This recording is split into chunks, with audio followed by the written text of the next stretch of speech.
Newscast in Columbia, what one organization is doing to deal with high supply and low demand. With Arctic air sweeping into mid-Missouri, temperatures right now are actually colder than some spots in Alaska. We're talking about the latest in your forecast. And we're going to show you Jerry's house as Mizzou gets ready to take on Oklahoma State here in the Cotton Bowl tomorrow. KOMU-8 News at 10 starts now. From Studio 8A, coverage you can count on in high definition. This is KOMU-8 News at 10. We're less than a day away from the highly anticipated Cotton Bowl Classic. Good evening, I'm Jordan Hare. We have team coverage all over the Lone Star State and even in Oklahoma. KOMU-8's Nick Thompson is live in Stillwater, Oklahoma with a look at the college town's hotspots. Our own Lucas Geisler will bring down some alumni activities down in Dallas. But first, we'll send it over to Jim and Brittany at AT&T Stadium. Guys, how's it going out there? You have to see it to believe it. I've been in a lot of stadiums, but I've never seen a place like this, whether you call it Jerry's house, Jerry's world, AT&T Stadium. You know, if there were an eighth wonder of the world, this might be it. It is the largest domed stadium in the world, and it's definitely the picture of excess, including more than 3,200 TVs in this place. But the one that everybody's always talking about is the Jumbotron right above us. It's not in the end zone. It hangs right over the center of the field. It's something like 60 yards long. The scoreboard itself cost $35 million. When they built the old Texas Stadium in 1970, the cost was $35 million. This is something else. It shows you how much they've put into this place. Now, you got to take a tour. I got to take a tour, and so did KOMU-8's Eric Hill. Unfortunately, I had to leave early. You got the full tour. What did you see? I mean, you talked about the board being the symbol of excess here in Jerry's Dome, or AT&T Stadium. It's called Jerry's Dome, named after a Dallas Cowboys owner Jerry Jones. But there are signs of excess all over this stadium. I mean, they fill every level of the stadium, even down to the locker room. Go ahead and take a look. It's big. We've got about 3 million square feet. It's expensive. Of $1.2 billion. And it's one of a kind. The Jones family really want to make this place unique and special, and so we went overboard on trying to meet all those goals. AT&T Stadium is just 4.5 years old, but it's already known the world over for big things. It starts, overhead with our center hung video board. It's the only one of its kind. It's 160 feet long, 72 feet tall. And smaller oddities. One of Mr. Jones's real loves is margarita, and so he wanted AT&T Stadium to be known for having the best margarita anywhere. But it's most known for its luxurious reputation, and it's well-deserved. The stadium has 350 suites, some of them on field level, and high-class restaurants scattered across the stadium. We have menus arranged in things from your typical hot dogs and nachos that you get at any stadium to Kobe beef burgers and high-end roast beef and prime rib and things of that nature. It even has a field-level bar where you can watch Cowboys players go out onto the field. But they say creating one of the most luxurious stadiums in the world was well worth the cost. And this is the first time I've been in the stadium. This is the first time you've been in the stadium, Yep. even though you're from the Dallas area. And look who's joining us. KOMU-8's Chris Trevino, the first time you've been in this building. Yeah, it's every bit as magnificent as advertised. Some might say excessive, but I've been in hundreds of stadiums over the years. Nothing quite like this. It was a real attraction. I thought about this bowl game and this matchup, and I know the players have talked how they've had to get used to the surroundings and that massive video board you talk, because they've never played in a venue like this. And there'll be about 80,000 people here tomorrow night, Brittany. Good thing they've been practicing here all week. Kind of gave them a chance to get used to it. Right. Even the Oklahoma State kids who played here, some of them over the years, said, the first game they played, it really took a while to get used to it. One wide receiver said he'd look up for one of the first early passes and couldn't help but be distracted by the video board above showing him trying to make the play. Right. Chris, I know you'll have much more in sports. We sure do appreciate it. A crowd of about 80,000 is expected tomorrow. That's a sellout crowd. For sure. Thousands of Mizzou fans. And speaking of those fans, KOMU-8's Lucas Geisler is following a pub crawl across town.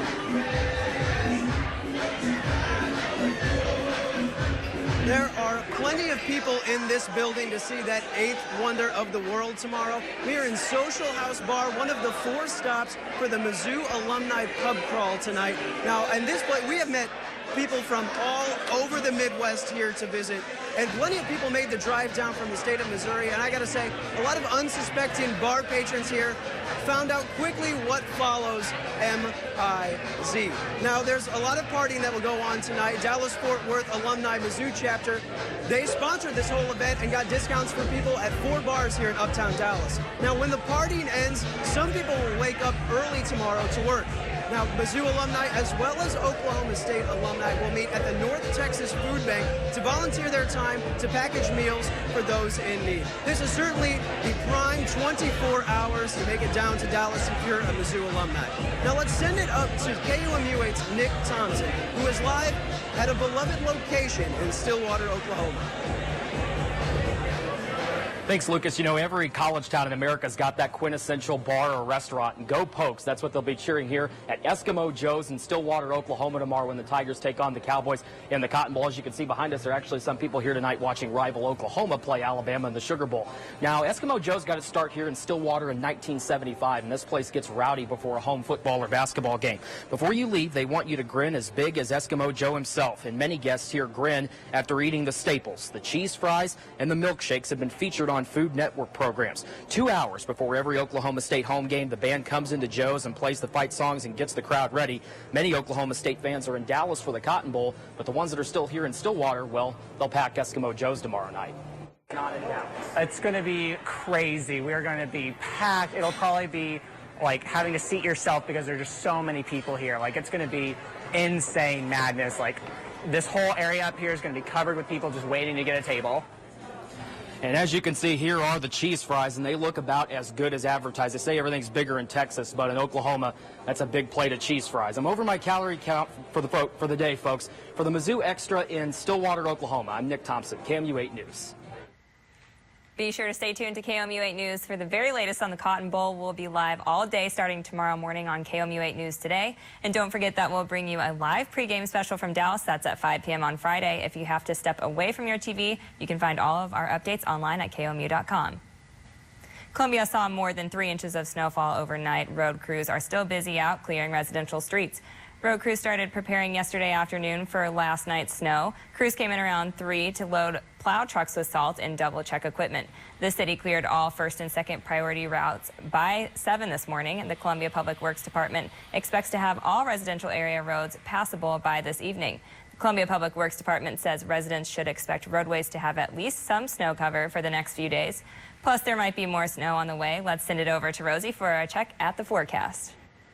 Thanks, Jordan. It does look like there's going to be a second round of snow coming this weekend, but I want to hit you with a couple of facts first, just because we are so cool here in mid-Missouri. 36 degrees sounds pretty nice right now. That's actually the current temperature in Juneau, Alaska, 10 degrees over in Fairbanks. So as compared to both of those locations up far to the north, we're actually colder than both of them. Here across mid-Missouri, for the most part, you can see we're just above that 0-degree mark. Most of us into the low single digits, and some of us on our northwestern side have already dipped below that. But if we go to our wind chills, it still feels really cold out there, but most of our numbers actually are in below that 0-degree mark as far as how we feel, meaning that heading into tomorrow, we have the potential for -10, maybe even -12-degree wind chills here across mid-Missouri. We're facing some of the coolest weather we've seen so far in the fall and winter season. I've got your extended forecast wrapped up for you pretty much in a nutshell. It's cold, then winter weather, and then we've got cold again. So we're talking about chances of snow and then a bigger cool down coming up in just a few minutes.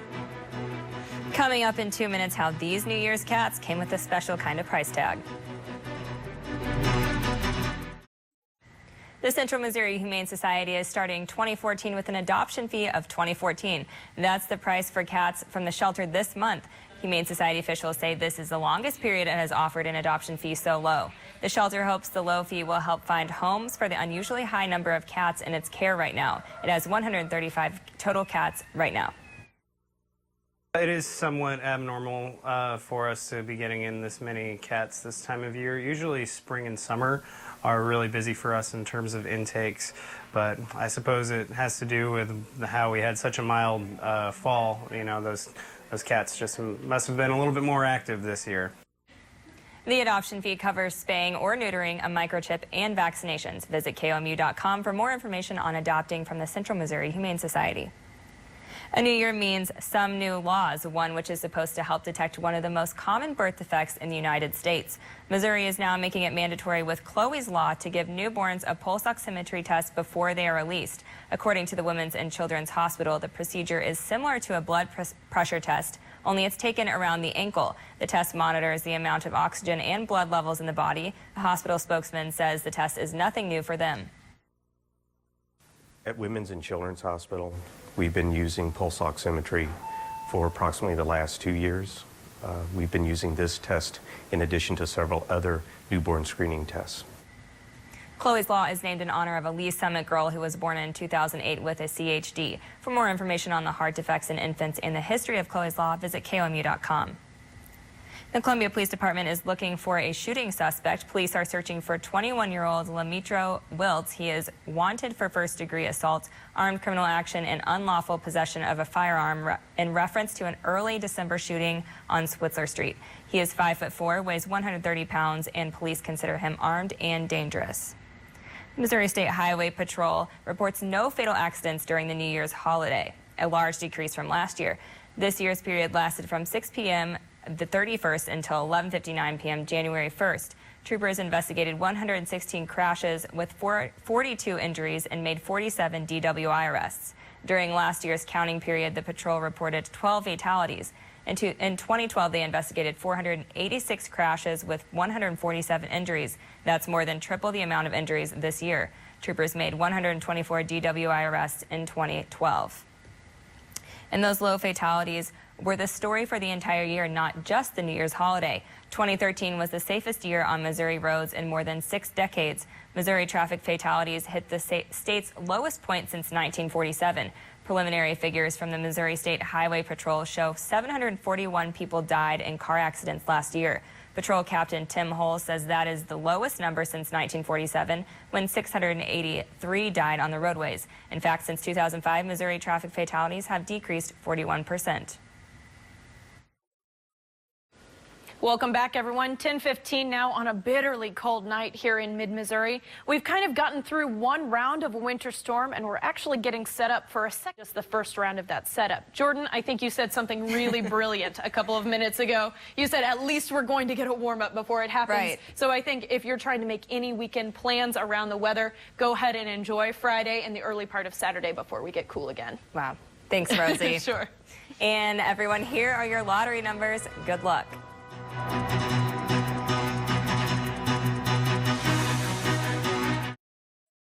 Now, from the Ford Sports Desk, KOMU-8 Sports with Chris Gervino.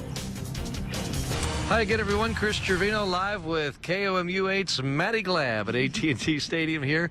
Tomorrow's the site of the Cotton Bowl. A crowd of nearly 80,000 expected to see the Missouri Tigers and Oklahoma State Cowboys square off like they always used to do in the Big 12. Now Mizzou's made the jump to the SEC. And Matty Glab, these Tigers, what a surprising story this season, led by those talented wide receivers. I think a lot of the eyes in the stadium are going to be on those tall receivers. I got the chance to talk to a few of the receivers this week about going up against cornerbacks. They'll face Oklahoma State's Justin Gilbert tomorrow. Now, Gilbert has 6 interceptions this season, leads the Big 12 in interceptions. He is a little bit taller at 6 feet, but you know what? The Mizzou wide receivers, they said it's going to be a tough matchup, but they still have size on their side.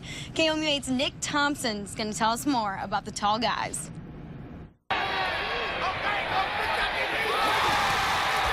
In the 2014 Cotton Bowl, Missouri's tall wide receiver trifecta will have its final chance to terrorize an opposing secondary.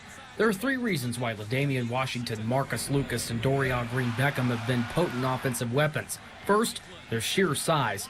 All 3 are 6'4" or taller, which makes them stand half a foot higher than most of the defensive backs they're going up against. Oklahoma State is ready to attempt the task of defending DGB and company, but the Cowboys are aware Missouri's receivers cause matchup problems. I've seen him play against a couple of smaller cornerbacks this year, and I don't think he's faced a defense like ours this year, so it should be pretty interesting. Second, offensive coordinator Josh Henson has designed the system to play to his athletes' strengths. He knows his wideouts are explosive, deep threats. I look at myself as a deep threat, not really a possession receiver. Just to have Coach Henson here, which kind of allows that to be in my game. And then, in the past we had Coach Yost, it's a dink and dunk team. I didn't really have a big role in the offense. And just to have Coach Henson here this year, I made tremendous strides. He made our jobs a lot easier for us receivers to stay on the same side and then just use our tempo to just push the ball and then just come back to the same side. It makes us move a lot faster. Third, the receivers say they brought passion to every down. We went out every game and left it all out there. We just played, like me and LaDamian, we talked about it before the season, just like playing each game like it's the last, because it was. The Cotton Bowl for sure is the last game this season, and the Whiteouts will look to haul it in once more to help the Tigers earn a 12th victory. Now, Missouri has the longest current streak in the NCAA, 43 consecutive games, going back a few years now, of creating an opponent's turnover. And yet Oklahoma State's defense, very opportunistic, has caused 30 turnovers this season, one more than Missouri's 29 in this year alone. So these teams really thriving on mistakes by the opposition, Maddie. Oh, yeah. Oklahoma State is 7th in the nation in forced turnovers. And a lot of the Oklahoma State players told me, you know what, I see similarities in Mizzou's defense with Oklahoma State's defense. I mean, they are very potent when they're on the field. A lot of the players said it's going to be a battle of the trenches. Here's what they had to say. Tremendous. You know, their defensive front gets a lot of pressure on the quarterback, and that makes it a lot easier for their skill guys to make plays. And it's a lot like our defense in that respect. You know, whenever you can get after a quarterback and make them make bad decisions, I think you know, they take advantage of those with their secondary. E.J. Gaines had a good year. That's something that our coaches talked about a lot, is who's going to cause the most turnovers this game will probably win the football game. We really believe that's the lifeblood of playing defense and getting the ball over to the offense and getting back to them. And they strike a huge, not a problem, but a situation, because they do a great job of protecting the football. Offensively, Oklahoma State has always run the ball. Terry Miller back in the 1970s. Thurman Thomas in the 80s, long career at the Buffalo Bills. Barry Sanders, the Heisman Trophy winner in 1988. More recently, guys like Kendall Hunter and Joseph Randall. And yet it's been a surprising, powerful running back, Desmond Rowland, Maddie, who's made a difference for the Cowpokes in the last half of the season. Oh, yeah. He's kind of like Oklahoma State's quarterback, Clint Shelf. You know, Desmond said, we both came out towards the end of the season. Came out of nowhere, it seemed. Oh, yeah. Desmond Rowland averages 62 yards a game. He's had 12 touchdowns this season. A lot of the Mizzou guys say they've got to fill their gaps. They got to be in the right position to make sure he doesn't go zooming on by. I had a great impact this season. Me and Clint, because we came in, we started around the same time, so I think they help our offense out tremendously. A guy like Des, I mean, he's special. You know, whenever he gets out in the open field, you know, he can make some things happen. So we're really going to be hoping for him to have a great day, and for our O-line too.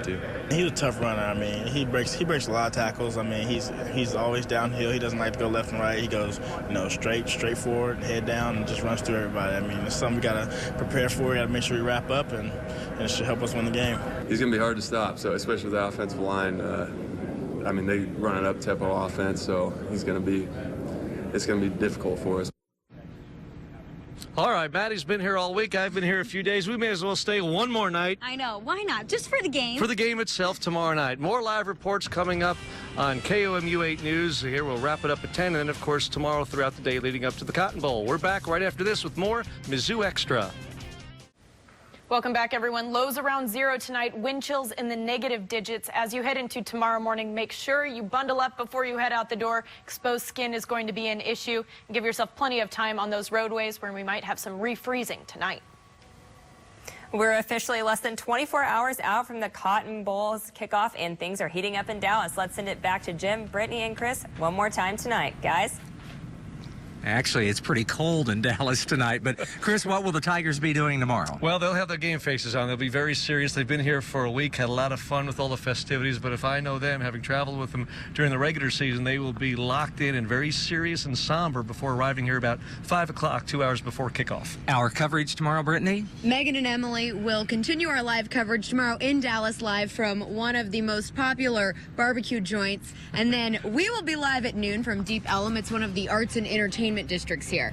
And then the Jerry World of pregame shows, 90 minutes starting at 5 o'clock, 5 to 6:30. Of course, kickoff time here at the Cotton Bowl is 7 o'clock. Hope you've enjoyed the coverage. Good night from Dallas, Texas. We'll see you. Have a great night.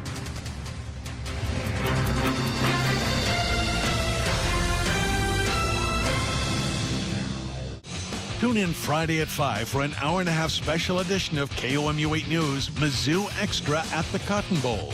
Coverage you can count on.